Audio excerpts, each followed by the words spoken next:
great experience. I'm one of those people from the provinces that came to New York, imagining it could be wonderful and finding out it really was great, and mainly for the community of Harlem and the creative people I've met here in New York. We greatly appreciate your support. As a board, we just recently had a retreat and really looking at how to move Harlem Textile Works forward. It's an organization that a lot of artists, if you look at the exhibit, artists from around the country and other parts of the world come to use the facilities. We've reached out to schools, we've reached out to communities. We've really sort of broadened a market for Afrocentric textiles and creative arts. And now we're looking to take it even further with what we're calling art as enterprise. And under Karis's dynamic leadership, she's created a huge following of students, teachers, community artists that go back. And when I came to New York, I met Bob Prince, who was another grand person, if you knew Bob Prince. And he took me to an event that she commentated. Her legend was everything my mother and sister had gossiped about. And so it's with special pleasure that I introduce Karis. Let's come forward.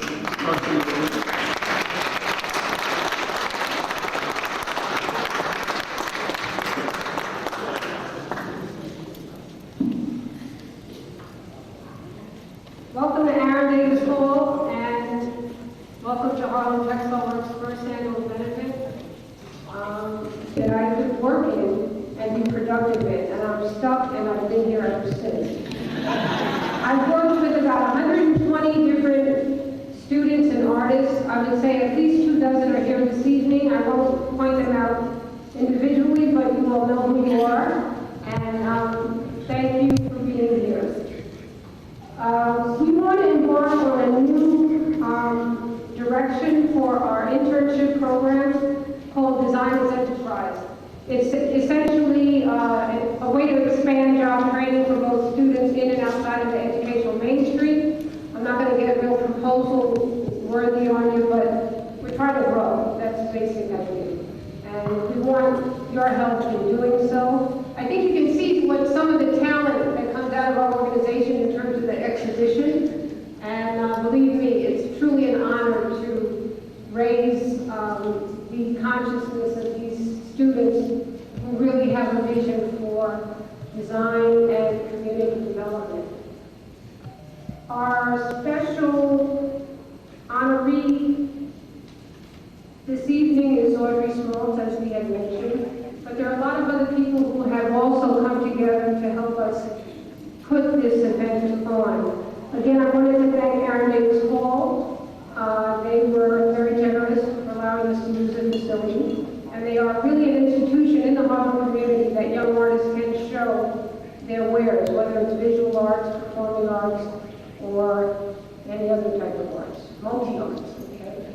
We'd like to thank the Home Box Office, who's made a generous contribution in terms of the programs and a lot of the coordination efforts, Draft, Direct, and Time Warner Catering for their contribution, the National Urban Communications, Sloan Group, Bristol Myers Squibb Company, Money's Worth Catering, which I hope you enjoyed, Philip Holzer and Associates, and Steve Americas.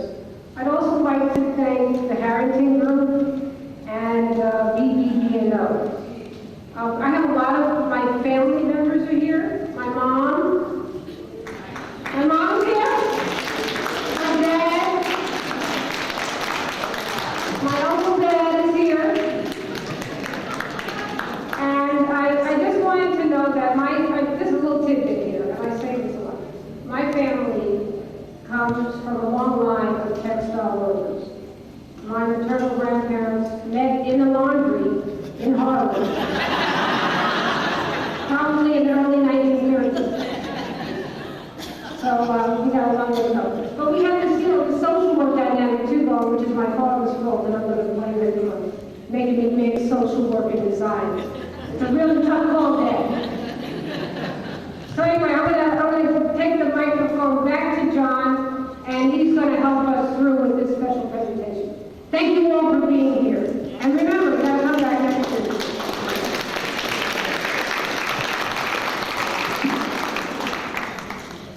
Let's give Karen another round of applause. She worked so hard.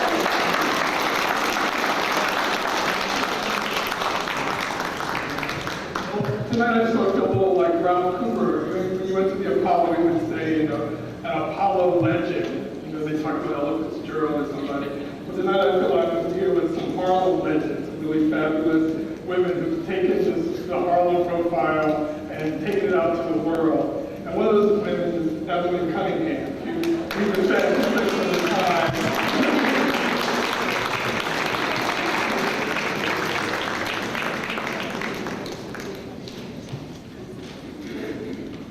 Thank you so very, very much. 2 or 3 weeks, no, maybe a month ago, Audrey Schwartz was a toast mistress at an affair where I was the toastee. So-and-so has to wear the purple shoes, and they're all there at the moment. And there's another mom who has to have a hairdresser, just so. That is so well organized, so beautiful. None of these fashion shows could happen without Audrey. None of them. The diva is really very spiritual and very humble. And that's hard to believe, isn't it? Us who live in Harlem and all of us who do not live in Harlem, I'm the one who lives in Harlem all my life. I am so proud of her. I'm so happy that she's there. I'm so pleased that she's going further and further and further. I love her dearly. As she walks up, give her the biggest noise you possibly can.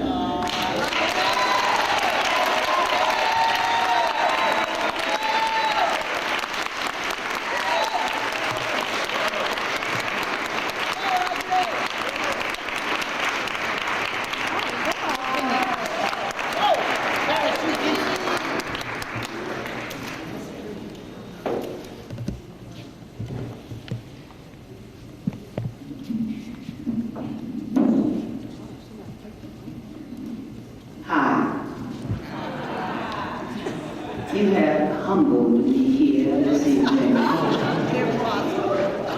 Can you imagine? I'm home. For those of you who have not heard the line, you'll hear it. For those of you who have heard it too many times, you may say it with me. I was born, bred, buttered, jellied, jammed, toasted, and honeyed in Harlem.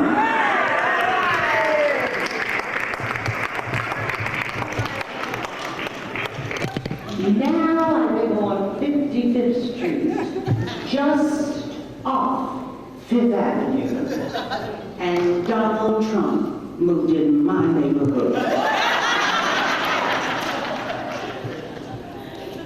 The Harlem River houses, the address is 2651 7th Avenue, Adam Clayton Powell Jr. Boulevard. Now, I lived in apartment 2A, and June Burgess, I'm gonna say all those names, Jackson Albright was in 1A. June is here.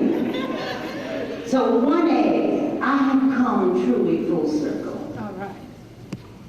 I met this young lady named Karis when she was young and very tender. She's still young. And I asked Karis to have Miss Evelyn Cunningham introduce me. Because when I grow up, I want to be just like Miss Cunningham. Most of Miss Cunningham's girlfriends are upset because girlfriend has told her age. And then most of my girlfriends are upset because I tell my age. And what I don't tell is my weight. Now I'm gonna tell you something. Bought this suit 2 months ago, and I'm almost in it. I'm working at it. I try hard. I don't know what Evelyn does, honey, but she do it right. Well, the reason why I have Evelyn Cunningham Brown is Mr. Brown here with me tonight. It's all right. Evelyn Cunningham Brown clued me in to the Children's Art Carnival. Now, let me tell you what she did. It's early 1980 something. She is on the Friends Committee for the Board of Directors of the Children's Art Carnival. Thank you. And they are having this very she affair on West 53rd Street at the Museum of Modern Art in the Garden. Now, how many of you have been in the Garden? And Mrs. Aldridge, you know, the Rockefellers, is Evelyn's personal friend. So Evelyn is selling tickets, and she says, Audrey, these tickets are $50. Now, you have to buy this ticket. I said, girlfriend, I don't have $50. She said, yes, you do. Because Lionel Hampton has 50. He's out of town. You show up and we'll get the money from him later on. Now, you know everybody needs a mentor. It had never occurred to me, ladies, before 1980 something, to spend the man's money and he don't even know what it is all about. So I took a couple of friends, but now it's good now. $50, let me just spend some money. And I meet Betty Blayton Taylor, but just Betty Blayton now, right? These girls drop those names and so they tell me you've got to be on the board of the directors. So guess where they take me to lunch? To Flash In. Where's the Flash In? In Harlem. And I was on the board of the Children's Art Carnival, and we met this little industrious girl who was running Harlem Textile Works. I was in business for myself, and I needed t-shirts and polo shirts, and I needed a lot of things. And Karis picked up and delivered.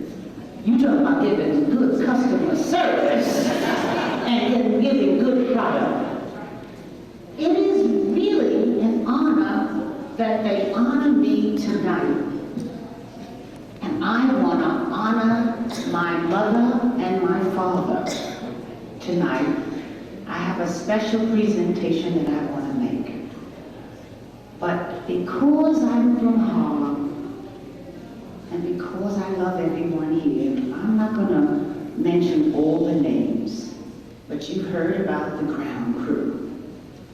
Well, the ground crew cannot get a show on the runway without each other. And which means we need one another. We are a team and a crew. And I want you to meet the special people of the ground crew. Hold your applause. The president of the ground crew, Betty B.P. Cole, who started out with me 20 years ago, who had never seen a checking account statement. Can you imagine? And now she's the president. Get on here.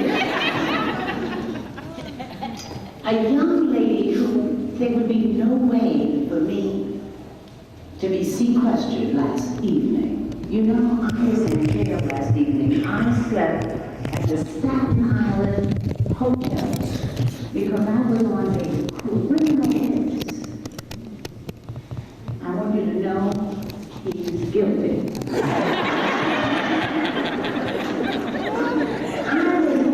We were deliberating for 10 hours, and Karis was scared to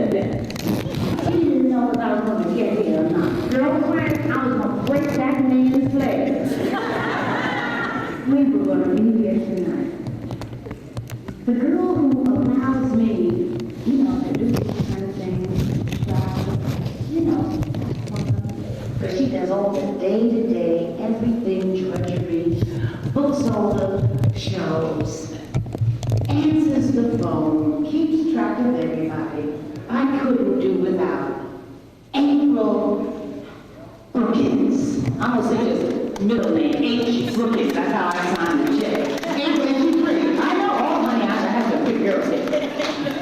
Then April is the vice president, that she has an assistant who comes twice a week because she goes to Mercy College, and that's how I met her, because BP got me to give a free speech at Mercy, and then I met this young lady, taller than me, Michelle Gillis, known as Tola. Get on over here.